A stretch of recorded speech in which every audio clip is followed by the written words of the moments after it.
Hi, everybody.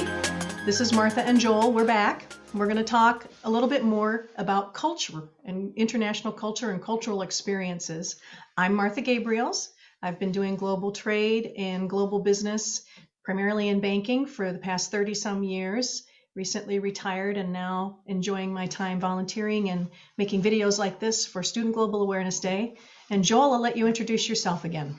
Thanks, Martha. My name's Joel Mitchell. I'm a tax partner with the accounting firm Plant Moran, and most of my career I spent practicing international tax, working on cross-border transactions and business flow and helping people coordinate between different tax jurisdictions around the world. Awesome. Well, I'm going to kick us off by asking Joel this question. You've traveled quite a bit, and both for business and personal. How important has it been for you to have an appreciation of that local culture for the country you're visiting, and how did you prepare for that? I think it's critical. That was something I had to learn after a number of trips. But it's really important to understand the people that you're working with, their backgrounds, where they're coming from, their perspective, and how they think about things. And it can be easy as finding a local museum, walking through a historical district. There's plenty of apps that do walking tours of cities where you can just spend an hour and get somebody dictating a bunch of things that are great facts and trivia to understand. Usually the best ones come if you can experience them with a counterpart, somebody who's there locally, whether it's you asking them to give you a tour or having some sort of a shared experience. One thing that I did at one point was a colleague I worked with often in the UK was over visiting here in the US, and I took him to an American college football game, and he had a lot of fun. Was amazed at the size of the stadiums here and the people that were there. And then he reciprocated. In a future trip, he got me tickets to a rugby match. Now it was a Six Nations match, which is kind of like their Super Bowl. So I think I was the winner in that exchange. But it was just a lot of fun, and we each got to kind of see a sport or an activity from the other's perspective and what they like, compare some of the differences and the commonalities, and had a lot of fun, and has helped create a really good personal bond with them as a friend now, even more so than a coworker. But any of those things that you can take experience with your colleagues, and then even bring back and share here. I remember one trip I went to the Royal Museum in London, and one of the first things I saw was the Rosetta Stone. One of my kids had just studied it in school, so I took a picture and texted it over to them, and they were like, "That's crazy! I saw it in a textbook, and there you are standing 6 feet away." So there are things like that just add another dimension to the whole experience. Yeah, there's great books and, like you said, coworkers. And I think if you're working for somebody who's going to be sending you overseas, a lot of times they'll assign you some homework. They'll, say take this class or watch this video or do this research. I know when I was new to traveling, 20 years ago or so, when I first started traveling for business, my employer knew I was green, had not done a lot, and they hooked me up with some seminars and some of their own prep work that they wanted me to do, and had me talk to some of the people I would be visiting in advance. That would be really helpful, as much as you can kind of figure out ahead of time. The better. I guess for our audience today, the what's available through technology is probably exponentially more than what we had to use to prepare at the time. No kidding. Helpful all the same. So much on the internet. So we grew up in the United States, and we really don't get a lot of in-depth exposure to the history of other countries, and especially not from the perspective of the local people in that country. So I know one lesson I learned on how important it is to appreciate how young our U.S. history and culture is when you're traveling to other parts of the world that have ancient histories. Can you share with us an example or two of how the history of a country has deeply influenced that country's culture and how you encountered that? I grew up thinking I had a really long history in the U.S. as the first branch of my family that came over in 1638, and there's a family tree that goes back all the way, and we always thought it was really cool. um, and compare that to going around London and doing a tour at St. Paul's Cathedral, which was built in the 1600s. And I missed getting a full tour of Notre Dame, because I the last time I was there was just right after the fire. But that's 400 years older than St. Paul's Cathedral. I was visiting a client in a small town in Germany, and I'm going to call it an apartment building, but it seemed like it was an old castle, and it was built in the 1300s, and it was being used as an apartment building today. So just the sense of how long things have been there. And another piece of it, I think, is I think those people and those cultures appreciate it. They use and retain those historical buildings and things, and because that's a sense of them as people and the place where they live, and just kind of it maintains that sense of history for them. And here in the US, it seems like we always want things to be new and pretty all the time, and instead of stones that have been in their place for 700 years, and they might be a little dirty, but that's okay. They're probably going to be there and be used for another 700 years. Yeah, we don't know old over here. We really don't. Right. I think another one that I really experienced was one of my first trips to Europe. I was in a conference room, and they had brought in representatives from different countries all over Europe, and how very different each of their cultures were between themselves. Much different than if you had a room full of people here that were from Indiana, Ohio, Texas, and California. There's personality differences, but there were a couple of guys in the room that were still making jabs at each other, going all the way back to the times of World War I and World War II. And though it's and I think that a lot of them have come to a place where they get along, even if they were on different sides back then. I had an experience that was really eye-opening. It actually happened here in Grand Rapids, where the Dutch ambassador to the U.S., who comes out here quite frequently, they more get over to Holland than Grand Rapids, but had a luncheon, and one of the things he talked about was that there's a number of U.S. military cemeteries around the world, and obviously there's a number of servicemen and women buried in the Netherlands from World War II.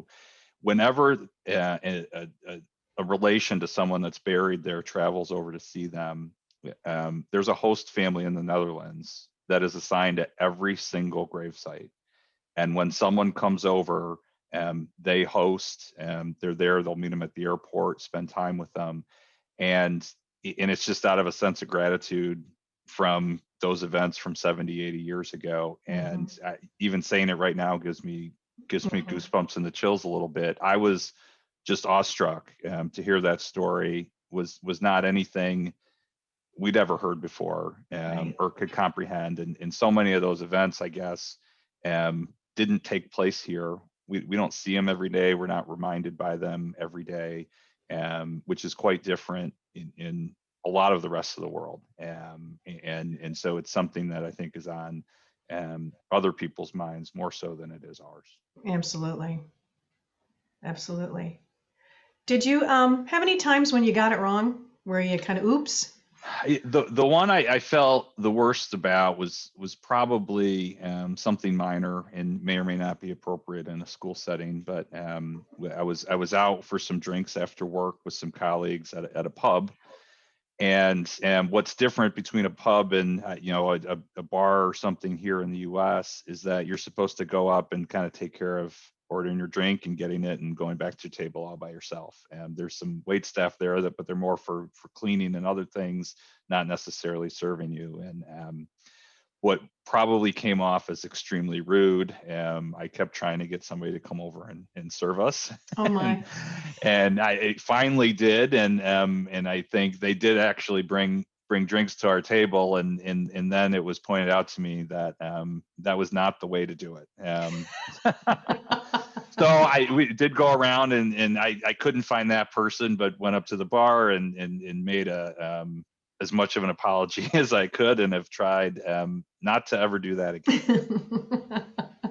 Mine was when I was visiting someone, and this was again in early days, and they just offered me a beverage. We were stopping by. It was only going to be a 1 hour long visit, and I was with my boss, and I didn't want to put them out, so I said, "Oh, no, thank you, I'm fine." And my boss accepted a glass of water and stuff. And when we left and got in the car, my boss said, "Always say yes. Take them up on whatever they're offering.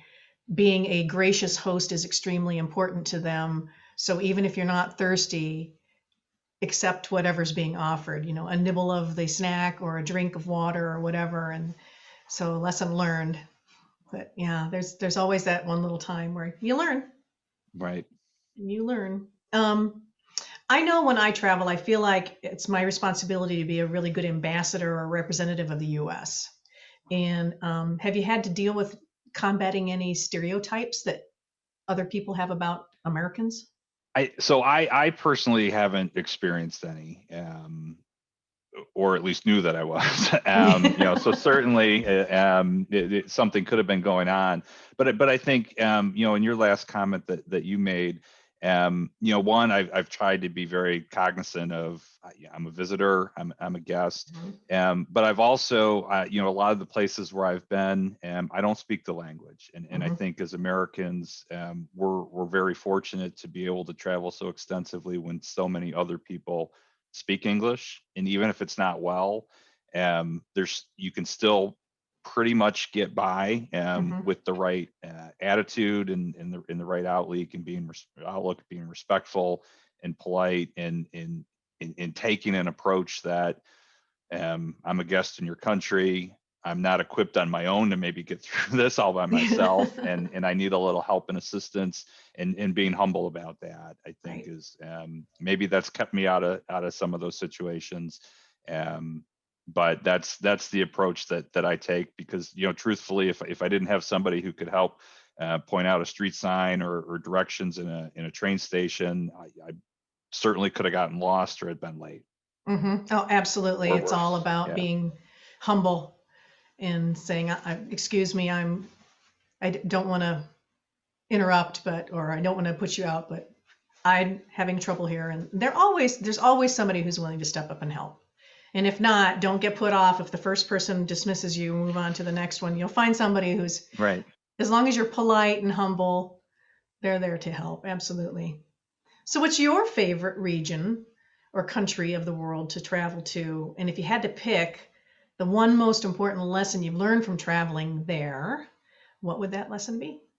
So, in thinking about this, most of my trips have been Europe focused. In London's actually the city I've spent the most time in. And it's really easy to say I like that the most because it's the easiest and everyone speaks English there.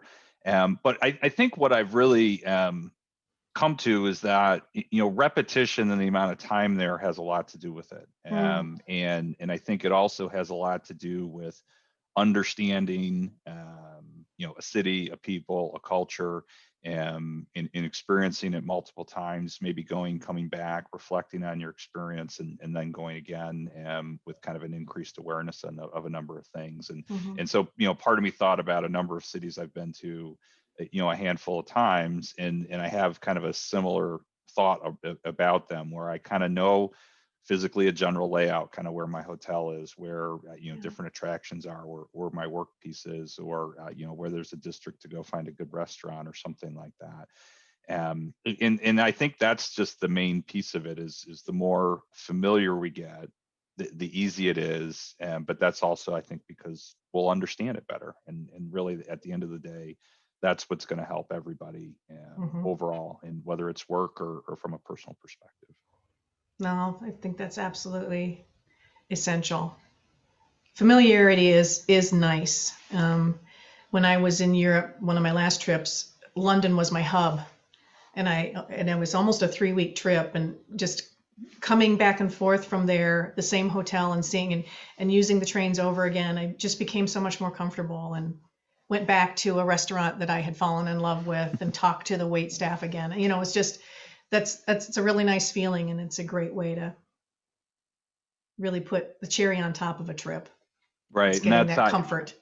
one of my first trips that was kind of extended, that was personal, and I wasn't doing any work.